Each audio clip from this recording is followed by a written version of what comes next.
नमस्कार मंडळी, श्री स्वामी समर्थ. स्वागत आहे तुमचं माझ्या यूट्यूब चॅनलवरती. आजचा दिवस तुम्हा सर्वांना खूप छान सुखाचा समाधानाचा जाऊ देत हीच मी स्वामींच्या चरणी प्रार्थना करते आणि आजच्या या नवीन व्हिडिओला सुरुवात करते. पण त्या अगोदर तुम्ही माझ्या चॅनलवरती जर नवीन असाल तर चॅनलला पण लगेच सबस्क्राईब करा आणि कमेंटमध्ये श्री स्वामी समर्थ लिहायला अजिबात विसरू. येत्या 15 जून 2026 रोजी सोमवारी अतिशय पवित्र अशी सोमवती अमावस्या येत आहे. सध्या अधिक महिना सुरू आहे आणि या अधिक महिन्याची समाप्ती याच सोमवती अमावस्येच्या दिवशी होणार आहे. त्यामुळे या दिवसाचं महत्त्व आणखी वाढलेलं आहे. या अमावस्येला दर्श अमावस्या म्हणूनही ओळखलं जातं. तिथीबद्दल सांगायचं झालं तर अमावस्येची सुरुवात 14 जून रोजी दुपारी 12:20 होणार आहे आणि तिची समाप्ती 15 जून रोजी सकाळी 8:24 होईल. उदय तिथीनुसार ही अमावस्या 15 जूनलाच साजरी केली जाणार आहे. आपल्या हिंदू धर्मात प्रत्येक अमावस्येला वेगळं महत्त्व आहे, पण अधिक महिन्यात येणारी अमावस्या अत्यंत खास मानली जाते. कारण अधिक महिना हा दर 3 वर्षांनी एकदाच येतो. त्यामुळे या महिन्यातील अमावस्या देखील तितकीच दुर्मिळ आणि पुण्यदायी मानली जाते. त्यातच सोमवारी येणारी अमावस्या म्हणजे सोमवती अमावस्या हा अतिशय शुभ आणि प्रभावी योग असतो. धार्मिक मान्यतेनुसार या दिवशी केलेलं स्नान, दान, जप, तप आणि पूजा यांचं फळ हे अनेक पटीने मिळतं. विशेषतः भगवान शिव आणि माता पार्वती यांची पूजा या दिवशी केली जाते. तसेच हा दिवस आपल्या पितरांच्या स्मरणासाठी सुद्धा महत्त्वाचा मानला जातो. या दिवशी तर्पण, श्राद्ध आणि दानधर्म केल्याने पितरांची कृपा प्राप्त होते आणि घरातील अनेक अडचणी दूर होतात. तर आजच्या या व्हिडिओमध्ये मी तुम्हाला एक अतिशय सोपा पण प्रभावी असा उपाय सांगणार आहे. खास करून आईंसाठी हा उपाय खूप महत्त्वाचा आहे. सोमवती अमावस्येच्या दिवशी जर आईने आपल्या मुलांवरनं तांदूळ ओवाळून टाकले तर तो उपाय मुलांच्या आयुष्यातील अडथळे, संकट आणि नकारात्मकता दूर करण्यासाठी अत्यंत लाभदायक मानला जातो. असं मानलं जातं की त्यामुळे मुलांच्या प्रगतीचे मार्ग मोकळे होतात आणि त्यांच्या जीवनात यश, सुख आणि समृद्धी वाढते. तर हा उपाय नेमका कसा करायचा, कोणत्या वेळी करायचा आणि त्यामागचं महत्त्व काय आहे हे सगळं मी आजच्या व्हिडिओमध्ये तुमच्यासोबत शेअर करणार आहे. त्यामुळे व्हिडिओ हा स्किप न करता शेवटपर्यंत नक्की पहा, जेणेकरून तुमच्यापर्यंत योग्य ती माहिती पोहोचेल. आणि तुम्ही माझ्या चॅनलवरती जर नवीन असाल तर चॅनलला पण लगेच सबस्क्राईब करा आणि बेल आयकॉनला सुद्धा प्रेस करा, म्हणजे मी जेव्हा कधीही नवीन व्हिडिओज अपलोड करेन त्याचं नोटिफिकेशन सर्वात आधी तुम्हाला मिळेल आणि तुमचा एकही व्हिडिओ हा मिस होणार नाही. तसेच या व्हिडिओला हाईप देखील करा. तर आजच्या या व्हिडिओमध्ये मी तुम्हाला जो उपाय सांगणार आहे तर तो खास 15 जूनला म्हणजेच सोमवारी येणाऱ्या सोमवती अमावस्येच्या दिवशी करायचा आहे. हा उपाय प्रत्येक आईने आपल्या मुलांसाठी मनापासून आणि श्रद्धेने करायचा आहे.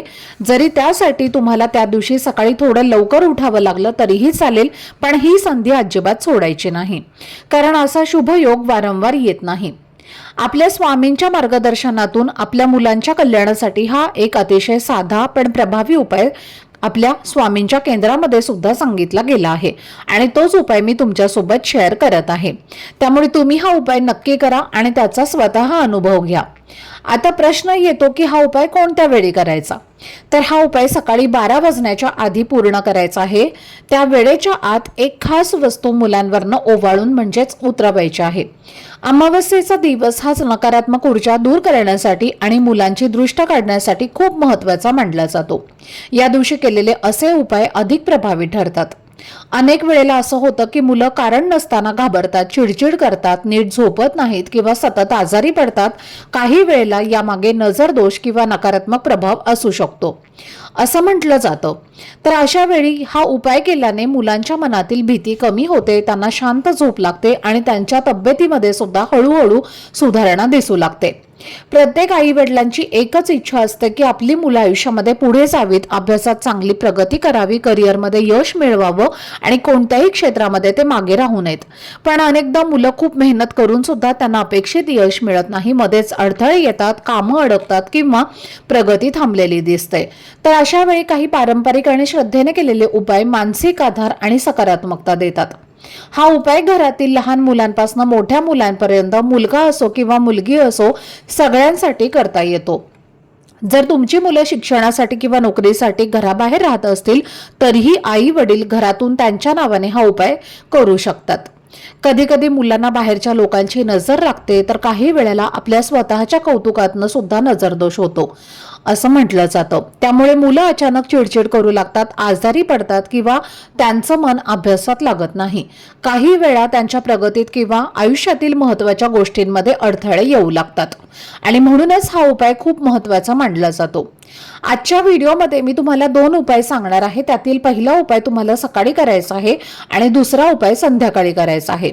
आता सर्वप्रथम आपण सकाळच्या उपायाबद्दल जाणून घेणार आहोत. हा उपाय तुम्हाला 12 वाजण्याच्या आधीच करायचा आहे, कारण हा उतार्याचा उपाय आहे आणि असे उतारे सकाळच्या वेळेतच अधिक प्रभावी मानले जातात. तर उपाय करण्यासाठी तुम्हाला सोमवती अमावस्येला सकाळी लवकर उठायचं आहे. सर्वप्रथम स्वच्छ स्नान करायचं आहे. अंघोळ करूनच तुम्हाला हा उपाय करायचा आहे. ज्या मुलासाठी तुम्ही हा उपाय करणार आहे त्या मुलाला सुद्धा अंघोळ घालायची आहे आणि आईने सुद्धा अंघोळ करायची आहे. आता सकाळी स्वच्छ स्नान करून झालं की सर्वप्रथम तुम्हाला काय करायचं आहे, 1 वाटीभर तांदूळ घ्यायचे आहेत आणि त्या तांदळाचा भात शिजवायचा आहे. 1 मूठभर तांदूळ घ्या, 1 वाटीभर भात होईल एवढेच तांदूळ तुम्हाला शिजवायचे आहेत. जो भात तुम्ही बनवणार आहे त्यामध्ये तेल मीठ काहीच घालायचं नाही, अळणी भात तुम्हाला बनवायचा आहे. त्यानंतर हा भात एका वाटीमध्ये किंवा एका द्रोणामध्ये काढून घ्यायचा आहे आणि फक्त हा भात आपल्या मुलांवरनं ज्या प्रकारे घड्याळाचा काटा फिरतो त्या प्रकारे डोक्यापासून ते खाली पायापर्यंत असा 7 वेळेला उतरवून म्हणजेच ओवाळून घ्यायचा आहे. ओवाळत असताना तुम्हाला फक्त श्री स्वामी समर्थ या मंत्राचा जप करायचा आहे आणि हा भात तुम्हाला 7 वेळेला ओवाळून घेतल्यानंतर तुमच्या बाल्कनीमध्ये, तुमच्या अंगणात जिथे कुठे पक्षी येतात, कुत्रे येतात त्या ठिकाणी तुम्हाला पेपरवरती टाकून त्यांना खायला ठेवायचं आहे. फक्त एवढाच उपाय तुम्हाला करायचा आहे. करून पहा, केल्याशिवाय तुम्हाला फळ मिळणार नाही. एवढा हा प्रभावी उपाय आहे. आता हा उपाय जर तुम्ही केला तर नक्कीच तुम्हाला 100% याचा फरक जो आहे तर तो तुमच्या मुलांमध्ये जाणवेल. मुलांमध्ये जी काही नकारात्मकता असते किंवा जो काही मुलांचा हट्टीपणा असतो तर तो कुठे ना कुठे कमी होतो आणि मुलांची प्रगती व्हायला सुरुवात होते. स्वामींच्या केंद्रात हा उपाय सांगितलेला आहे, त्यामुळे प्रत्येकाने सोमवती अमावस्येला नक्की करा. आता तसा हा उपाय तुम्ही प्रत्येक अमावस्येला सुद्धा करू शकता, पण सोमवती अमावस्येला हा उपाय केला तर तो खूप जास्त प्रभावी असतो. का? कारण की तांदूळ जे असतात तर ते पांढरे तांदूळ किंवा पांढरा भात हा भगवान शिवशंकरांना अतिशय प्रिय आहे. या दिवशी तांदळाचा खूप मोठं धार्मिक महत्त्व आहे आणि म्हणूनच आपण हा उपाय जो आहे तर तो करायचा आहे. आता हा झाला पहिला उपाय. आता दुसरा उपाय जो तुम्हाला मी सांगणार आहे तर तो संध्याकाळी तुम्हाला करायचा आहे. संध्याकाळी कोणत्या वेळेत करायचा आहे तर संध्याकाळी 6 वाजल्यानंतर तुम्ही रात्री अगदी 12 वाजेपर्यंत सुद्धा हा उपाय कधीही करू शकता. तर हा उपाय करण्यासाठी तुम्हाला फक्त 1 तुरटीचा खडा घ्यायचा आहे. पाणी स्वच्छ करण्यासाठी आपण जी तुरटी वापरतो तर तुरटीचा तुम्हाला 1 खडा घ्यायचा आहे. अगदी छोट्या आकाराचा घेतला तरी सुद्धा चालेल आणि फक्त हा तुरटीचा खडा आपल्या मुलांवरनं तुम्हाला वरपासून ते खालीपर्यंत 7 वेळेला उतरवून घ्यायचा आहे आणि त्यानंतर हा तुरटीचा खडा तुम्हाला जाळून टाकायचा आहे. 2 कापराच्या वड्या घ्या.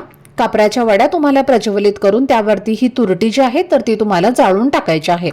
आता तुरटी ज्या प्रकारे पाणी शुद्ध करण्याचं काम करते तसेच जेव्हा आपल्या मुलांवरनं ही तुरटी आपण उतरवून टाकतो तेव्हा मुलांचं शरीर, मन हे सुद्धा शुद्ध करत असते.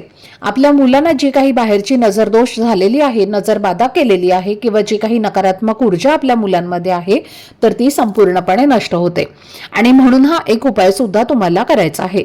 आता जर तुमची मुलं बाहेर गावी शिकायला असतील किंवा मग हा उपाय कसा करायचा, किंवा तुमची मुलं जी आहेत तर ती जॉबला बाहेर असतील, तुमची मुलं मुली त्यांच्यासाठी हा उपाय तुम्हाला करायचा आहे. तर मग कसा करायचा, तर काय करायचं आहे, मुलांकडे मोबाईल तर असतीलच, तर मुलांना व्हिडिओ कॉल करून तुम्ही मुलांवरनं या ज्या वस्तू आहेत तर त्या उतरवून घेऊ शकता आणि त्यांच्यावरनं ह्या उतरवल्या तरी सुद्धा चालतील.